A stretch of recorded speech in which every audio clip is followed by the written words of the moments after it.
झूठ तब तक राज करता है जब तक कि सत्य का प्रकाश नहीं फैलता।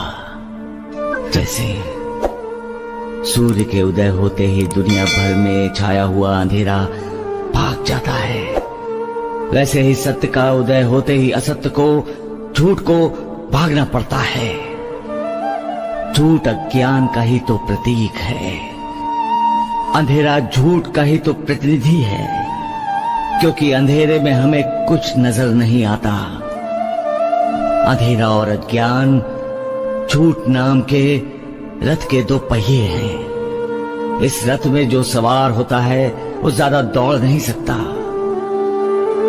उसे शुरू में थोड़ी बहुत सफलता मिलती है, उससे उसे लगता है कि झूठ के सहारे वो दुनिया पर राज कर सकता है। लेकिन झूठ की बुनियाद पर खड़ी की गई इमारत पर जब सत्य का हथौड़ा पड़ता है तब वो इमारत मिट्टी हो जाती है। इसलिए कभी झूठ नहीं बोलना चाहिए, न ही झूठ का सहारा लेना चाहिए। अब क्या होगा, अगले पल क्या होने वाला है कोई नहीं जानता। भविष्य के कोख में क्या है कोई नहीं जानता। जिंदगी में कई मोड़ आते हैं, उस मोड़ पर कौन खड़ा है, दोस्त है कि दुश्मन कोई नहीं जानता। अगर कोई जानता है तो वो तुम हो मालिक, सिर्फ तुम। क्योंकि ये तुम्हारी बनाई दुनिया है, ये तुम्हारा ही बनाया हुआ चित्र है, जिसमें रंग भी तुम ही भरते हो। तुम्हारे इस चित्र में सिर्फ दो रंग होते हैं, एक सच का और दूसरा झूठ का। तुम्हारा बनाया हुआ इंसान भी कमाल का है मालिक। उसे तुम्हारा दूसरा रंग जो झूठ का रंग है वही आकर्षित करता है, उसी का मोह सबसे ज्यादा होता है। वो झूठे रंग को इतना पसंद करता है, इतना पसंद करता है कि वो अपनी असलियत को भी भूल जाता है। वो भूल जाता है कि तुम्हें सच का रंग बेहद पसंद है। वो भूल जाता है कि सच के रंग से ही इस दुनिया को रंगारंग करने के लिए तुमने इंसान को इस संसार में भेजा है। तुम्हारा इंसान ये सब जानता है मालिक।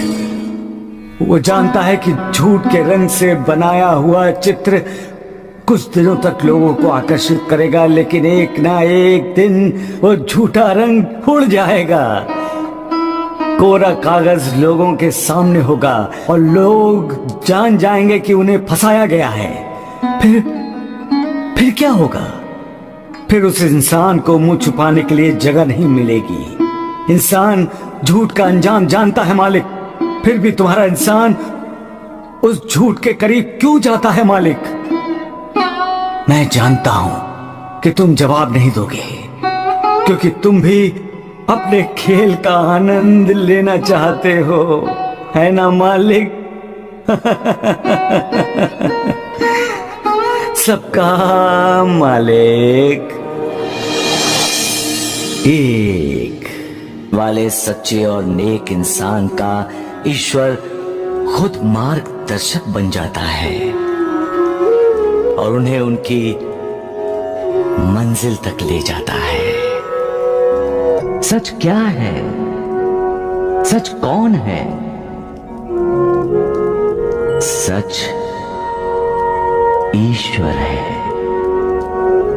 सच भगवान है, सच मालिक है। बस एक वो ही सच है, बाकी सब मिथ्या है, झूठ है। हर चीज का अंत है, उसका नहीं। बाबा ये सदाशिव हंस रहा है। तो क्या सदाशिव को हंसना नहीं चाहिए? बाबा मेरे कहने का मतलब है कि कुछ ही दिनों पहले तो इसकी माँ की मृत्यु हुई है और मैंने खुद इसे छुपकर रोते हुए देखा था। लेकिन बाबा ये अपना दुख छुपाने के लिए हंस रहा है। यही तो वास्तविकता है तात्या, यही तो हकीकत है। यही तो जिंदगी की सच्चाई है तात्या। तात्या, दुख से दूर मत भागो। दुखों को स्वीकार करते हुए उन्हें दूर करने का उपाय ढूंढो, उपाय करो। दुखों को दूर करने का ही अर्थ है सुख का स्वागत करना। सबका मालिक एक। हमारे साईं बाबा हमेशा कहते हैं, सच छिपाने से छुपता नहीं। रात सूरज को छुपाने की बहुत कोशिश करती है, क्या सूरज छुप सकता है? सूर्योदय होने का अर्थ है सत्य का उजागर होना। सूर्योदय होते ही जैसे रात डरकर भाग जाती है, वैसे ही सच्चाई सामने आने पर झूठ डरकर भाग जाता है। तुम्हारे इंसान की परीक्षा की घड़ी आ गई है। अब इंसान के ईमान की परीक्षा होगी। अब परीक्षा होगी कि क्या तुम्हारा इंसान अपने चंचल मन पर काबू रख पाएगा। अब फैसला होगा मालिक की कौन श्रेष्ठ है, पैसा या भक्ति। क्या तुम्हारा इंसान पैसों का मंदिर बनवाएगा या भगवान का?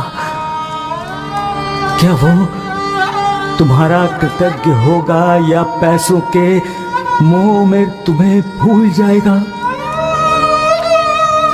जब जवाब मिलेगा तब तुम भी जान जाओगे और मैं भी कि इस दुनिया में सच्चाई और अच्छाई को इंसान के दिल में जगह है या नहीं।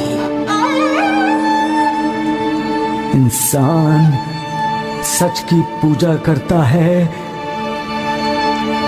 या नहीं? जवाब में ही कई प्रश्न छिपे हैं जो दिल को बेचैन कर रहे हैं। मालिक रहम करो मालिक, मालिक रहम करो, करम करो मालिक, दया करो।